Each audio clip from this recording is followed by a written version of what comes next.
Hello everyone, I'm Adam Brown and this is Shell Point Today for Wednesday, February 17th. On today's show, we will learn about a Shell Point couple who joined the ranks of the elite few who have stayed at Windsor Castle in Great Britain. But not only did they stay there, they were special guests due to a special friendship. Also, we'll hear from the Legacy Foundation as they talk about the Gala event that took place at the end of last month. And finally, we will learn about a Coffee with a Neighbor event entitled Smooth Sailing, where a couple will share their memories of living at sea. This month, the Aviation Club is heading off property. Tomorrow, they will take a trip to the Southwest Florida International Airport. Members will get a first-hand look at the Terminal Radar Approach Control Facility, also known as TRACON.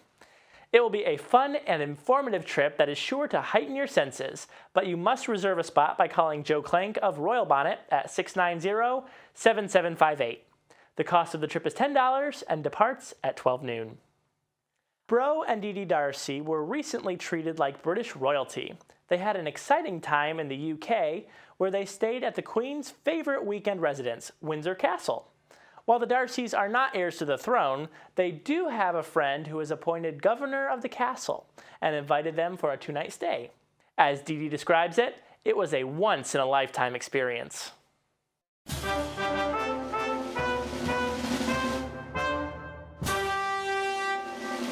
I'm 86 years old. I retired 4 months ago. I was a stockbroker for 54 years. Merrill Lynch in Chicago for 20-some years, and then Edward Jones, Chicago and Fort Myers until last fall. And so I had a good life in that business, and sorry I quit, as a matter of fact. And that's really my background, and we're boaters down here. We moved to Sanibel in '91. And my parents had a condo down there. So we were known as the squatters because any vacation we would bring our two boys, who are 40 and 42 now, over to Sanibel. And Bro had some experience with the west coast of Florida. And we always told the kids, hey, when you go to college, we're moving down to Sanibel. But we moved down when they were a junior and senior in high school. And the real reason we bought the apartment at Shell Point was I'm 19 years older than Dede, and her mother ended up taking care of her father. Very difficult job, and I didn't want that to happen to Dede. In '01, we were both living in Sanibel, and our next door neighbor told us he had a couple coming to stay in his house for a week, and they were from England. And because they didn't know anybody, and the neighbor was going to leave, he said, let's have a cocktail party for the neighborhood. And so we met the neighbor and his wife. I discovered pretty quickly that he was an admiral in the British Navy, and he was deputy commander of NATO, among other things. Yeah, well, we went out every day with him and really had a good time and became pretty close to him. And after they left, we swapped Christmas cards from '02 on every year.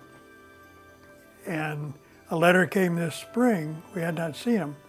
A letter came this spring, said, you know, my husband has retired and he has been appointed the governor of Windsor Castle. That's a fantastic honor to be one of those, and it's a 5-year thing. Why don't you come visit us? And we said, yeah, we will do that one. And so we made arrangements to go visit them this past September. They have a place they live in the castle that encompasses 2 towers, and then come between, that's their apartment. But they have 9 bedrooms. Yeah, they have either 9 or 7. Bro and I are a little dicey on which one, but it makes no difference. And huge. They live, the Norman Tower are 2 towers connected by this kind of, it's a breezeway, but it was built in 1250, so it's very sturdy. And James's office, it's James and Nicola Perrone are the governor and his wife. And he is a sir and she is a lady. There are 500 people that actually live on the grounds of Windsor Castle. And James is theoretically in charge of all of them. They both have wonderful stories of, Queen Elizabeth must have a wicked sense of humor. And they know all of the royalty, and the royal family knows them. He had retired, and they were living up in Leicester. And he got a phone call from Queen Elizabeth saying, "James, I have something I'd like to ask you, a favor. Would you be willing to be governor of Windsor Castle for 5 years? It's a 5-year term." And he was afraid that Nicola, after all these years of serving in the Navy and being shifted around from pillar and post, that Nicola was finally in her house in Leicester and that she didn't want to do it. So when he asked Nicola, she said, "Well, of course we must do it. What an opportunity." The castle was started in 1066 when William the Conqueror came over. And what he wanted to do, he wanted to have 12 castles, 1 day's horseback ride from London, to set up a periphery for security and to repel any attacks that were coming. And when William the Conqueror had it, it was just a big mound hill. It was a wooden fort. And then it wasn't until the 1300s that Edward III built the big stone tower, which is pretty iconic of Windsor Castle. And then in George IV, in 1824 to sometime in the 30s, he was the one that built the very tippy top, and it has been unchanged since then. And We had 75 steps from their living room to our bedroom. We were on the top floor. And the windows, when you're outside the grounds, look like they're about that wide. Well, they're not that wide, they're like that. yeah, And the view is just spectacular from our bedroom on the top floor. The bedroom was probably 35-foot diameter, circular bedroom. it was a circular bedroom because we were in the very top of the Norman Tower. We have pictures of the toilet. The toilet up there has a wooden lid about that square, and you wonder, well, how do they, you can raise the lid and there's the seat. Yeah, how do they flush it? There's Well, no water in it or anything. It's just a porcelain bowl. But when you pull a cord up, it's a flood. A flood goes down from that top to bottom. But it's, I don't know, how old is it? I don't know. It looked like a very fancy outhouse. There are 40 military knights, and they live, the head of the military knights lives in St. Mary's Tower, which is across from St. George's Chapel. Well, because they were military and they didn't have enough to live on, so that they brought them in as this military knight, and then they were responsible for ushering anybody that came to Windsor, to showing them the sights, and that is still their job. And the few that we met have, again, these great senses of humor, because St. Mary's Tower is directly across from St. George's Chapel. And when you are a military knight, when you die, you are buried on the grounds of St. George's Chapel. And the one we met said, "Well, it's kind of nice every morning when I get up and look out the window, I get to see where I'm going to be buried." And, you know, it's just, and he was taking a group, he was going to be all day with them, the same group, and he was going to take them all around. And as a military knight, you can get into some places. As a military knight-led group, you can get into some parts that the normal tourists can't. But the changing of the guards, there are 5 different groups that perform. And they all look pretty much alike. But you've got the Coldstream Guards, the Grenadier Guards, the Scots, the Irish, and the Welsh.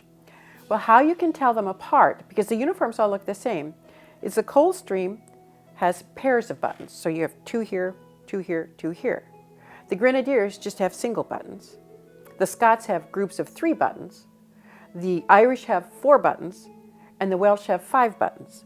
And then in their, their big hats, they have different colored plumes. So the Coldstream Guards are red plume on the right side.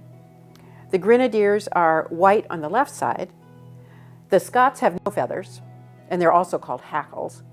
The Irish has blue on the right side, and the Welsh have white and green on the left side.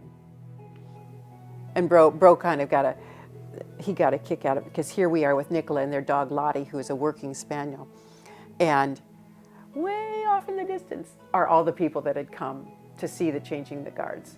And of course we were right there.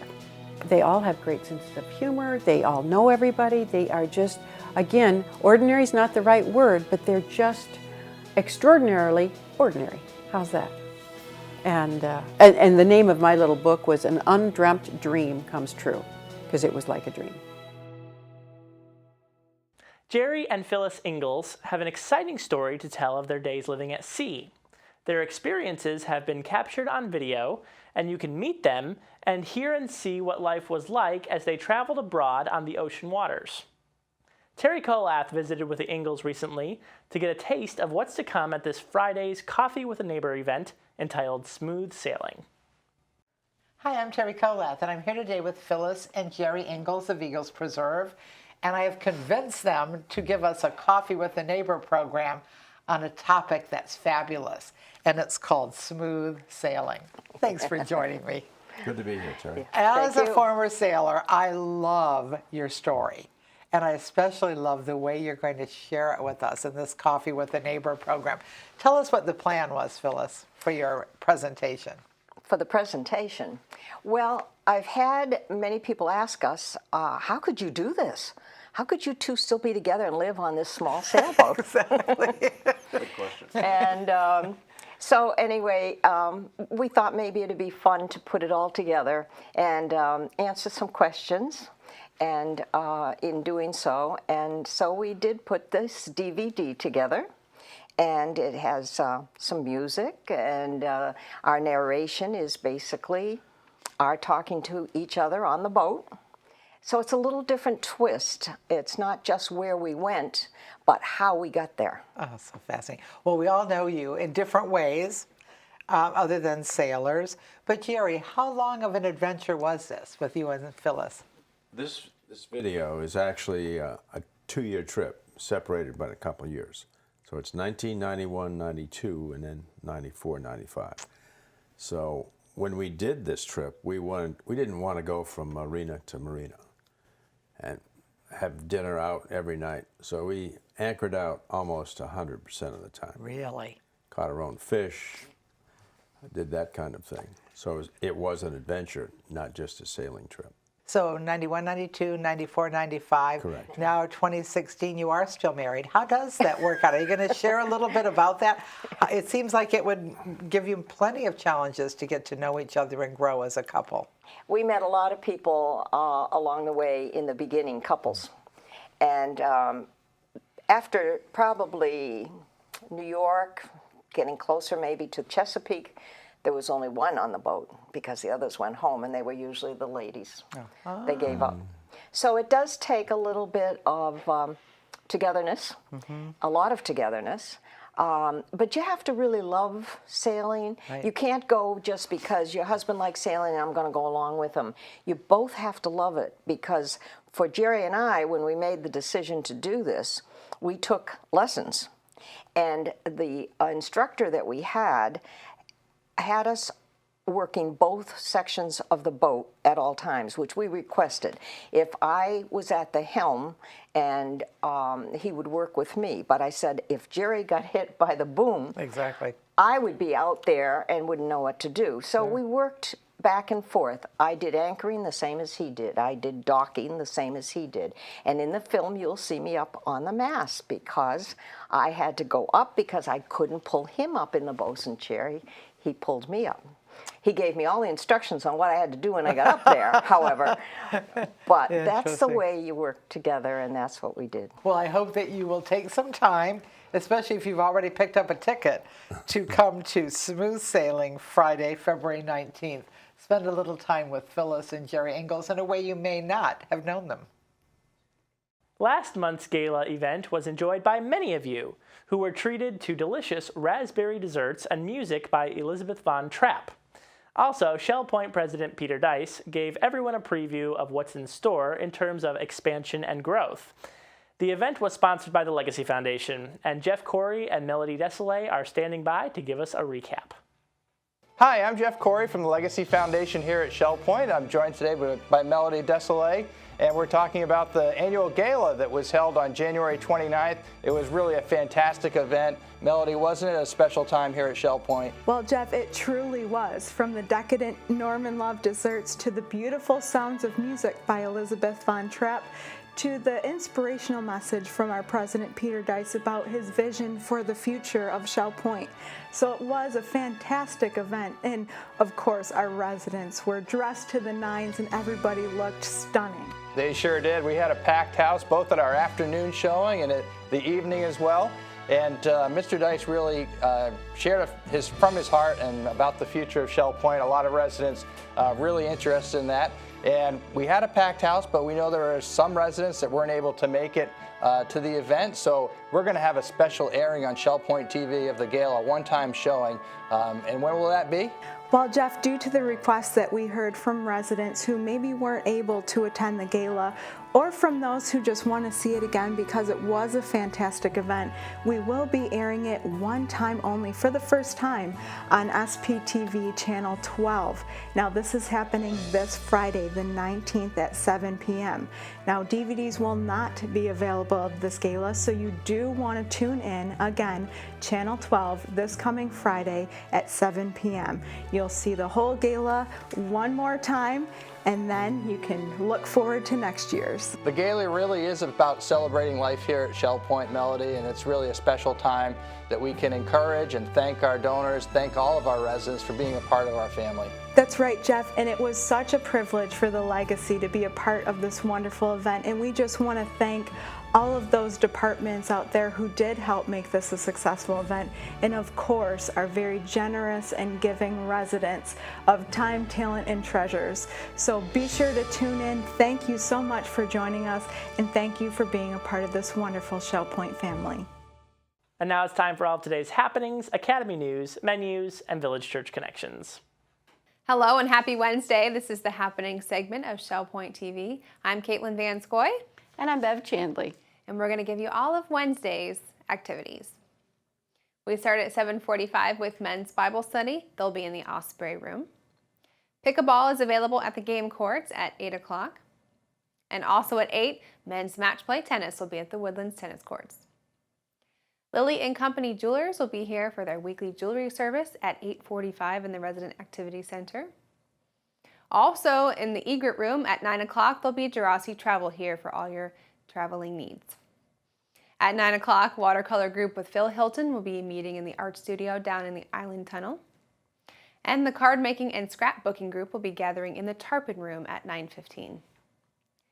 Fine Mark Investment Roundtable will occur at 10 o'clock in the Manatee room on the island. Also at 10 o'clock, men's match play tennis will be at the Woodlands. We have a Health Connections class at 10:15, brown bag checkup. That's at the pharmacy on the island. Sign up is required. The Model Yacht Sailing Club will be meeting at the Woodlands Commons Lake at 10:15. And 10:15 also is the time for Women's Ministries Global Outreach in the hospitality room of the Village Church. At 11:30, another Health Connections class will occur, Agility and Flexibility in the Health Club, and that one is currently closed. That's it for our morning. Here's Bev to tell you all about our afternoon. Thank you, Caitlin. At 12:45 today, we have a Health Connections class, Advanced Senior Strength. That's in the Health Club. Currently, that's full. We'll have chess being played in the Library Lounge at 1 o'clock. From 1:30 to 3:30, the Model Train Room will be open for tours. We have another Health Connections class at 1:45, Balance and Mobility for Beginners. That's in the Health Club, and that one's currently full.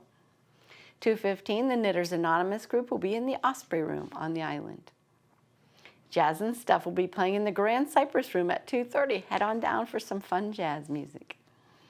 At 3 o'clock, we have a Health Connections class, Pilates Stretch. That's in the Health Club. And at 4:30, we have indoor bocce set up down in the Health Club. The Crystal Dining Room will have the singles table set up at 5 o'clock. At 5:45, the church choir rehearsal will be going on in the choir room of the Village Church.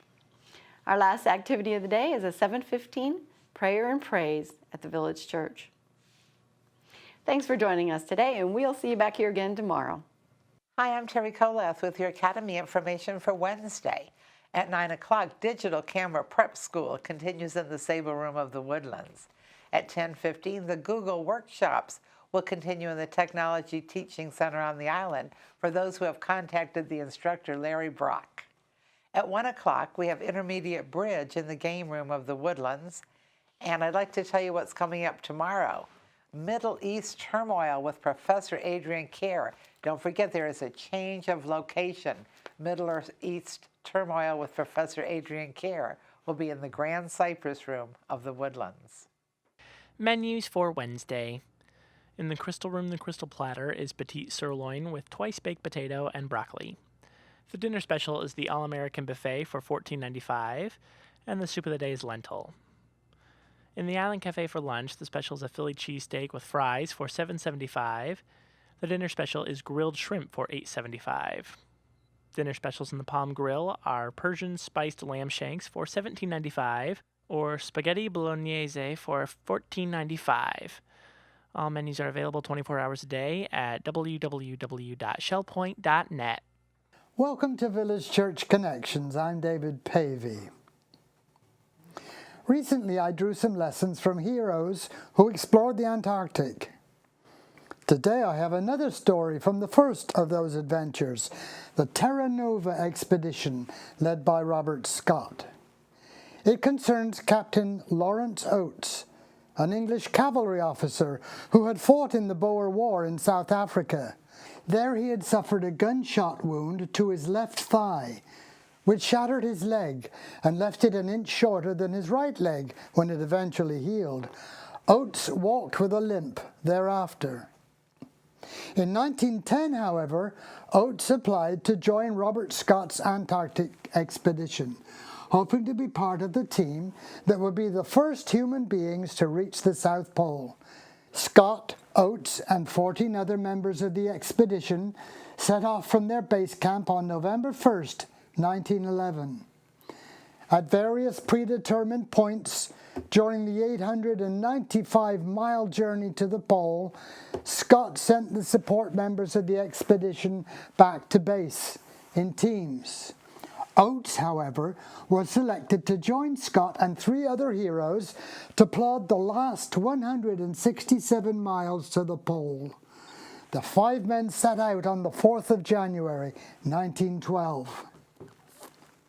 2 long weeks later, on the 18th, 79 days after leaving the base camp, the 5 Brits finally reached the pole, where they were devastated to discover that they weren't the first humans to reach the pole after all. There they found a tent that Norwegian explorer Roald Amundsen and his 4-man team had left behind at their camp. Inside the tent was a note from Amundsen informing the 5 Brits that the Norwegian party had reached the South Pole on the 14th of December 1911. The Norwegians had beaten Scott's party by 35 days.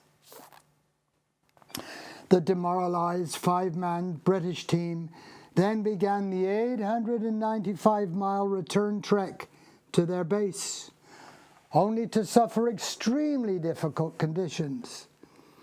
Exceptionally adverse weather, poor food supply, injuries sustained from falls, and the effects of scurvy and frostbite, all of which slowed their progress. Near the foot of the Beardmore Glacier, one of the 5 men fell into a crevasse, hit his head, and died. Oates, Scott, and the 2 others plodded on. Captain Oates became severely frostbitten.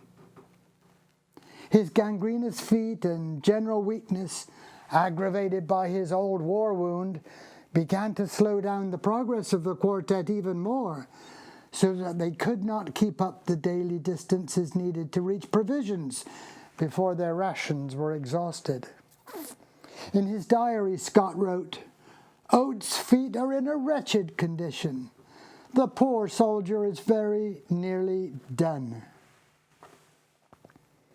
On March 15, Oates told the 3 other explorers that he could not continue, suggesting that they leave him in his sleeping bag and go on without him.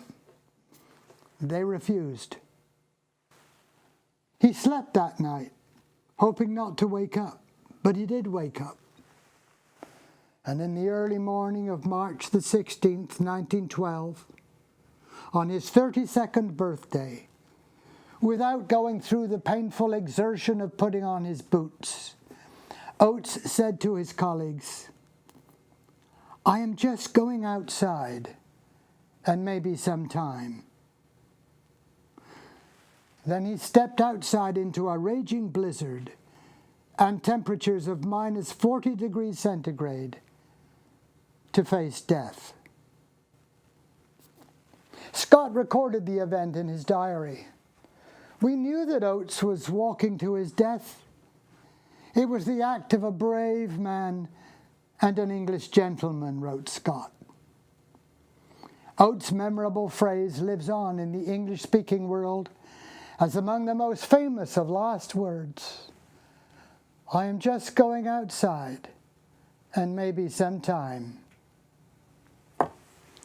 Oates gave up his life so his companions could have a chance of living.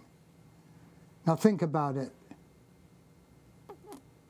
Jesus had something to say about such sacrifice. "Greater love has no one than this, to lay down one's life for one's friends." Jesus said it in the context of his impending crucifixion, and he explained, "No one can take my life from me. I sacrifice it voluntarily." So ultimately it was neither the Romans nor the Jews who took his life.